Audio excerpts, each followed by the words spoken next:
অতি গুৰুত্বপূৰ্ণ বাৰ্তা এটা দিব বিচাৰিছোঁ এতিয়া বিপদত পৰিছে অভিষেক কর সামাজিক মাধ্যমত হকে বিহকে কথা বা ভুল তথ্য দি এতিয়া বিপদত পৰিছে অসম সম্পৰ্কে সাম্য জ্ঞান নথকা অভিষেক কৰে অসমৰ ঐতিহ্য বহনকাৰী মায়ং সম্পৰ্কে আৰু অসমৰ নাৰীৰ সম্পৰ্কে আপত্তিজনক মন্তব্য কৰিছিল আৰু এই মন্তব্য কৰাৰ পিছতেই এতিয়া বিপদত পৰিছে আৰু এই সমগ্ৰ বিষয়ৰ ওপৰত ৰাজ্য চৰকাৰৰ মুখ্যমন্ত্ৰী হিমন্ত বিশ্ব শৰ্মা প্ৰমুখ্যে শেহতীয়াভাৱে মন্ত্ৰী পীযুষ হাজৰিকাও সামাজিক মাধ্যমত প্ৰতিক্ৰিয়া প্ৰকাশ কৰিছে ইতিমধ্যে প্ৰশাসনৰ তৰফৰ পৰা আশ্বাস দিয়া হৈছে কিন্তু এই প্ৰতিবেদনৰ জৰিয়তে আন এটা বিষয়ও দৃষ্টিগোচৰ কৰিবলৈ চেষ্টা কৰিম যে বৰ্তমান সময়ত দেশৰ প্ৰধানমন্ত্ৰীৰ পৰা আৰম্ভ কৰি মুখ্যমন্ত্ৰীলৈকে হাৰি যাব পৰা নাই এআই এপৰ অপব্যৱহাৰ কিন্তু এই মুহূৰ্তত অভিষেক কৰে সামাজিক মাধ্যমত ইউটিউবত এটা আপত্তিজনক মন্তব্য কৰি এটা বিপদত পৰিব মন্ত্ৰী পীযুষ হাজৰিকাৰ এটা বিশেষ পোষ্ট গ্ৰাফিক্সৰ জৰিয়তে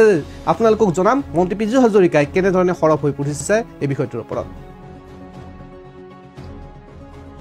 এয়া অসম চৰকাৰৰ মন্ত্ৰী পীযুষ হাজৰিকাৰ সামাজিক মাধ্যমত পোষ্ট য'ত উল্লেখ কৰিছে শেহতীয়াকৈ এটি ইউটিউব চেনেলে সম্প্ৰচাৰিত পডকাষ্টত অভিষেক কৰ নামৰ এগৰাকী যুৱকে অসমৰ ঐতিহ্যমণ্ডিত লোক সংস্কৃতিৰ গৰিমাৰ ধন্য মায়ং আৰু মায়ঙৰ মহিলা সম্পৰ্কে ভুল তথ্য প্ৰকাশ কৰিছে তদুপৰি নাৰীৰ প্ৰতি চৰম অপমানসূচক মন্তব্যৰে যুৱকজনে অসমৰ নাৰী সমাজক আঘাত দিয়াৰ অভিযোগ উত্থাপিত হৈছে এনে অশালীন অসাংবিধানিক আৰু অসত্য কথা প্ৰচাৰেৰে মায়ঙৰ ঐতিহ্য লান কৰিব বিচৰা যুৱকজনক বিৰুদ্ধে কঠোৰ ব্যৱস্থা গ্ৰহণ কৰিবলৈ অসম আৰক্ষী মাননীয় সঞ্চালক প্ৰধান শ্ৰী জি.পি. সিং ডাঙৰীয়াক আহ্বান জনাইছো এয়া মন্ত্ৰী পীযুষ হাজৰিকাৰ পোষ্টত সামাজিক মাধ্যমত উল্লেখ কৰিছে আৰক্ষী সঞ্চালক প্ৰধানলৈকে যে এই ধৰণৰ ব্যৱস্থাৰ ওপৰত কৰা ব্যক্তিসকলৰ ওপৰত কঠোৰ ব্যৱস্থা গ্ৰহণ কৰিব লাগে শেহতীয়াভাৱে এটি ইউটিউব চেনেলত সম্প্ৰচাৰিত পডকাষ্টত অভিষেক কৰ নামৰ এগৰাকী যুৱকে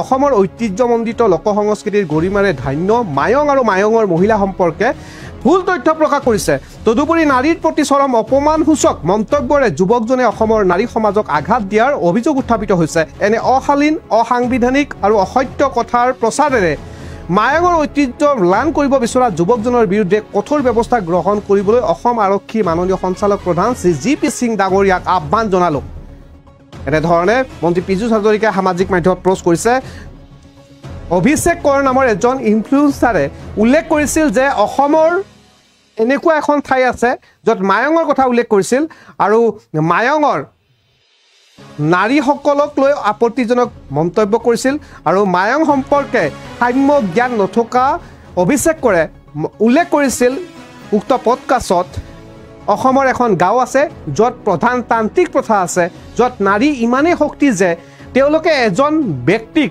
ছাগলীলৈ ৰূপান্তৰ কৰি পুনৰ মানুহলৈ ৰূপান্তৰ কৰিব পাৰে এফালে এই সমগ্ৰ বিষয়ৰ ওপৰত মুখ্যমন্ত্ৰী কাৰ্যালয়ৰ তৰফৰ পৰাও লিখিত ৰূপত ইতিমধ্যে প্ৰকাশ কৰিছে আৰক্ষী সঞ্চালক প্ৰধানলৈকে বা প্ৰশাসনলৈকে এই মুহূৰ্তত অভিষেক কৰে শেহতীয়াভাৱে ক্ষমা খোজাৰ কিছু দৃশ্যাংশ আহি পৰিছে আৰু এয়া সম্পূৰ্ণৰূপে অজানিতাই হোৱা বুলি উল্লেখ কৰিছে তেখেতৰ মন্তব্য মই শুনাই লওঁ এয়া অভিষেক কৰ য'ত উল্লেখ কৰিছে যে মোৰ ভুল হৈছে এতিয়া ক্ষমা কৰি দিব লাগে এইজন অভিষেক কৰক অসম সম্পৰ্কে সাম্য জ্ঞান নথকা অভিষেক কৰে মায়ং সম্পৰ্কে কোনো ধৰণৰ ধাৰণা নথকাকৈ অসমৰ মহিলা বা নাৰী সম্পৰ্কে কোনো ধৰণৰ ধাৰণা নথকাকৈ ইউটিউবত এটা পডকাষ্ট শ্ব'ত কৰা মন্তব্যৰ এতিয়া ক্ষমা বিচাৰিছে শুনাই লৈছোঁ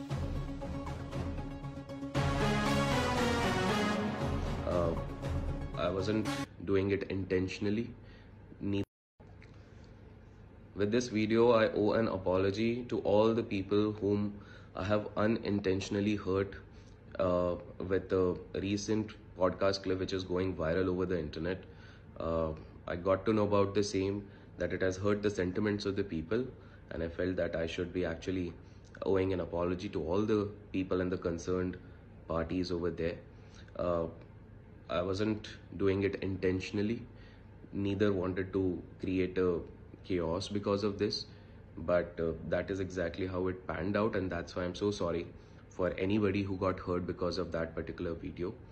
I have already instructed yesterday itself to the podcaster to remove that particular portion clip which is hurting the sentiments as a protocol.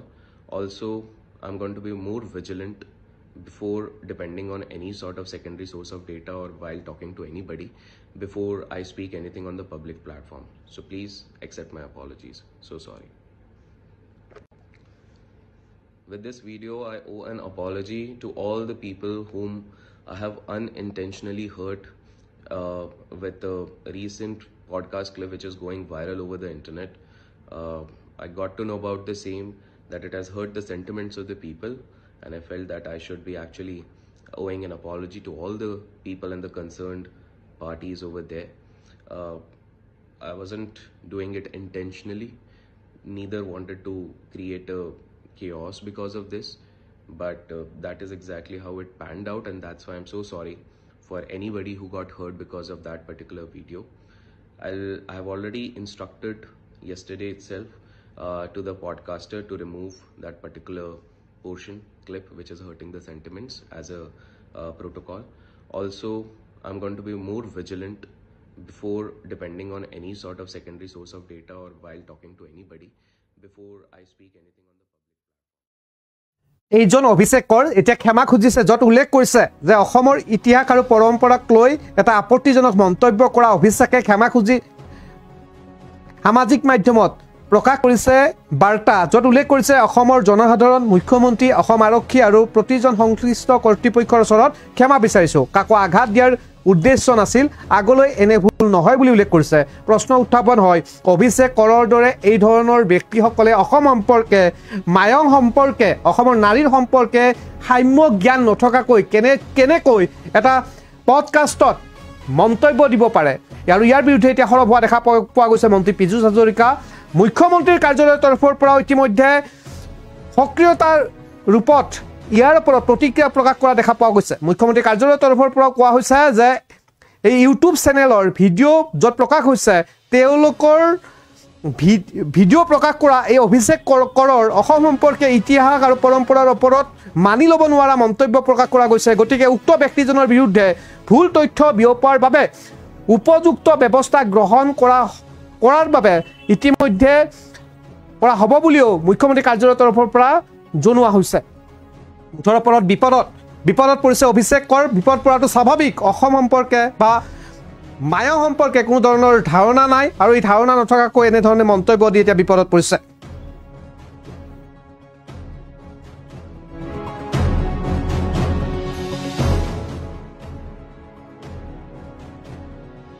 ইতিমধ্যে আপোনালোকক মন্তব্য শুনালোঁ। মন্ত্ৰী পীযুষ হাজৰিকাই শেহতীয়াভাৱে অভিষেক কৰৰ সম্পৰ্কে যি সামাজিক মাধ্যমত পোষ্ট কৰিছে আৰু ইয়াৰ ব্যৱস্থা গ্ৰহণ কৰাৰ বাবে অসম আৰক্ষী সঞ্চালক প্ৰধানলৈকেও সামাজিক মাধ্যমত প্ৰকাশ কৰিছে। মুখ্যমন্ত্ৰী কাৰ্যালয়ৰ তৰফৰ পৰাও জনোৱা হৈছে যে বিশেষ ব্যৱস্থা লোৱা হ'ব, কিয়নো অসম সম্পৰ্কে কোনো ধৰণৰ জ্ঞান নথকাকৈ ইউটিউবত হকে বিহকে কোৱা ব্যক্তিসকল সাৱধান। আন এক এই প্ৰতিবেদনত বিষয় এটা দৃষ্টিগোচৰ কৰিব বিচাৰিম। শেহতীয়াভাৱে দেখা পোৱা গৈছে যে এআই বিভিন্ন ধৰণৰ এপ ব্যৱহাৰ কৰি দেশৰ প্ৰধানমন্ত্ৰীৰ পৰা আৰম্ভ কৰি মুখ্যমন্ত্ৰীলৈকে বিভিন্ন ৰূপত বিভিন্ন ধৰণে উপস্থাপন কৰে। মই কিছু দৃশ্যাংশ দেখাবলৈ চেষ্টা কৰিম। চাইবাৰ অপৰাধৰ সংখ্যা বৃদ্ধি হৈছে, তাৰ প্ৰাক্ষণত এয়া দৃশ্য, এই দৃশ্যসমূহ সম্পাদিত ৰূপত দেখুওৱা হৈছে। ইতিমধ্যে সামাজিক মাধ্যম অথবা এণ্ড্ৰইড মোবাইল ফোন ব্যৱহাৰকাৰীসকলৰ চাগে মোবাইলে উপলব্ধ হৈছে, য'ত দেশৰ প্ৰধানমন্ত্ৰী, ৰাজ্যৰ মুখ্যমন্ত্ৰী, বহুকেইজন ব্যক্তিক বিকৃত ৰূপ কৰা দেখা পোৱা গৈছে এআইৰ মাধ্যমেৰে। এয়াও এক চাইবাৰ অপৰাধ। এক প্ৰকাৰ ক'ব পাৰি চাইবাৰৰ অপৰাধৰ সংখ্যা বৃদ্ধি হৈছে, আৰু শেহতীয়াভাৱে সাধাৰণ মানুহৰ পৰা আৰম্ভ কৰি দেশৰ প্ৰধানমন্ত্ৰী, ৰাজ্যৰ মুখ্যমন্ত্ৰীলৈকে এই ধৰণে কিছু এপৰ ব্যৱহাৰ কৰা দেখা পোৱা গৈছে। চাইবাৰ অপৰাধৰ ওপৰত ইতিমধ্যে সংখ্যা বৃদ্ধি হোৱাৰ কিছু গ্ৰাফিক্স আহিছে। চাইবাৰ অপৰাধীৰ ওপৰত বিশেষ ব্যৱস্থা গ্ৰহণ কৰাৰ প্ৰয়োজন আছে। ক্ৰমাৎ বৃদ্ধি পোৱা চাইবাৰ অপৰাধ আৰু ডিজিটেল জাতিলিৰ ঘটনা প্ৰকাশ আহিছে। ক্ৰমাৎ বৃদ্ধি পোৱা চাইবাৰ অপৰাধ জনিত ঘটনা এতিয়া পোহৰলৈ আহিছে। প্ৰতিদিনে চাইবাৰ অপৰাধৰ ঘটনা পোহৰলৈ আহিছে। 3 বছৰত 16 লাখ চাইবাৰ অপৰাধ আৰু চাইবাৰ অপৰাধ তথা প্ৰবঞ্চনাৰ ঘটনা।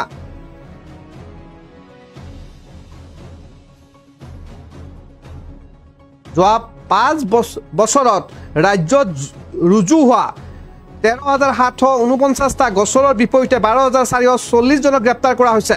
যদি আপুনি প্ৰবঞ্চনাৰ বুলি হয় তেতিয়াহ'লে আপুনি কি কৰিব? ৰৈ নাথাকিব, আৰক্ষীৰ লগত যোগাযোগ কৰক। চাইবাৰ অপৰাধৰ সংখ্যা বৃদ্ধি। ক্ৰমাৎ চাইবাৰ অপৰাধৰ সংখ্যা বৃদ্ধি। চাইবাৰ অপৰাধীৰ ওপৰত বিশেষ ব্যৱস্থা গ্ৰহণ কৰাৰ প্ৰয়োজন আহি পৰিছে। ক্ৰমাৎ বৃদ্ধি পোৱা চাইবাৰ অপৰাধ আৰু ডিজিটেল জাতিয়ালিৰ ঘটনা ইতিমধ্যে প্ৰকাশ হৈছে। AI এপৰ জৰিয়তে বিভিন্ন ধৰণৰ জালিয়াতি কৰা দেখা পোৱা গৈছে। সাধাৰণ এটা ফটোক ভিডিঅ'লৈকে ৰূপান্তৰ কৰাৰ কিছু দৃশ্যাংশ সামাজিক মাধ্যমত ভাইৰেল হৈ পৰিছে। প্ৰতিদিনে চাইবাৰৰ অপৰাধৰ ঘটনা পোহৰলৈ আহিছে। যোৱা 3 বছৰত 16 লাখ চাইবাৰ অপৰাধ জনিত ঘটনা তথা প্ৰবঞ্চনাৰ ঘটনা সংঘটিত হৈ দেশৰ শীৰ্ষ 5খন ৰাজ্যৰ ভিতৰত স্থান লাভ কৰিছে অসমে। যোৱা 5 বছৰত ৰাজ্যৰ ৰুজু হোৱা গোচৰৰ সংখ্যা আছিল 13,749টা গোচৰ আৰু ইয়াৰ বিপৰীতে 12,440 জনক গ্ৰেপ্তাৰ কৰা হৈছে। দেশৰ চাইবাৰ অপৰাধী ক্ষেত্ৰখনত শীৰ্ষ 5খন ৰাজ্যৰ ভিতৰত স্থান লাভ কৰিছে অসমে। আৰু শেহতীয়াভাৱে দৃষ্টিগোচৰ হৈ পৰিছে এটা বিশেষ বিষয়, য'ত AI ব্যৱহাৰ কৰি সামাজিক মাধ্যমত বিভিন্ন ধৰণৰ ভিডিঅ' প্ৰস্তুত কৰি প্ৰেৰণ কৰি আছে, য'ত সাধাৰণ লোকৰ পৰা আৰম্ভ কৰি দেশৰ প্ৰধানমন্ত্ৰী, ৰাজ্যৰ মুখ্যমন্ত্ৰীও সাৰি যাব পৰা নাই। আৰু এই ধৰণৰ বিষয়সমূহ খুবেই অপৰাধ। কোনো এজন ব্যক্তি, কোনো সাধাৰণ ঘৰৰ ব্যক্তি এজনৰ ওপৰতো এনেধৰণৰ ব্যৱস্থাপনা কৰাটো খুবেই অপৰাধজনিত এটা ঘটনা।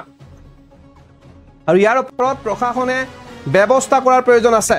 দিনক দিনে বৃদ্ধি হৈছে চাইবাৰ অপৰাধজনিত ঘটনা আৰু শেহতীয়াভাৱে AI এপৰ ব্যৱহাৰ কৰি আপোনাৰ মোৰ এটা ষ্টিল ফটোকে মুভমেণ্ট কৰি বিভিন্নজন ব্যক্তিৰ সৈতে মুখমণ্ডলত সংযোজন কৰি AIৰ জৰিয়তে এটা সম্পাদিত ভিডিঅ' প্ৰকাশ কৰে আৰু বিভিন্ন ধৰণৰ আপত্তিজনক অৰ্থাৎ পুৰুষক মহিলালৈ ৰূপান্তৰ, মহিলাক পুৰুষলৈ ৰূপান্তৰ, ইয়াৰ উপৰি এটা ষ্টিল ফটোৰেই আপোনাক বেডৰুমত কোনোবা এগৰাকী নায়িকাৰ সৈতে শুই থকা এই ধৰণৰ ভিডিঅ' বনাই প্ৰস্তুত কৰা দেখা পোৱা গৈছে। এই বিষয়টোৰ ওপৰতো অসম চৰকাৰে দৃষ্টিগোচৰ কৰাৰ খুবেই প্ৰয়োজন হৈ পৰিছে।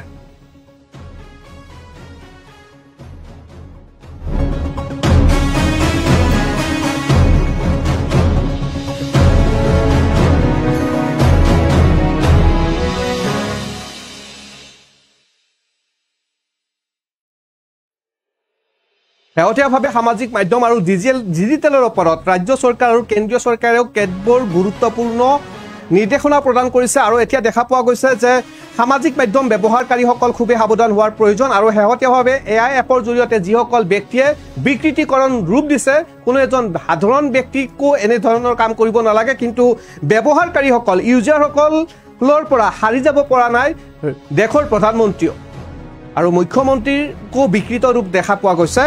বিদায় লৈছোঁ আৰু এই প্ৰতিবেদনৰ জৰিয়তে যিসকল ডিজিটেল ক্ৰিয়েটৰ তেওঁলোকলৈকেও সাৱধান হ'বৰ হ'ল তেওঁলোকক, কিয়নো যিকোনো মুহূৰ্তত এনেধৰণৰ অনৈতিক কাৰ্য কৰা ব্যক্তিসকলে বিপদত পৰিব পাৰে। বিদায় লৈছোঁ, অধিক বাবতৰিৰ বাবে চাই থাকক DB নিউজ।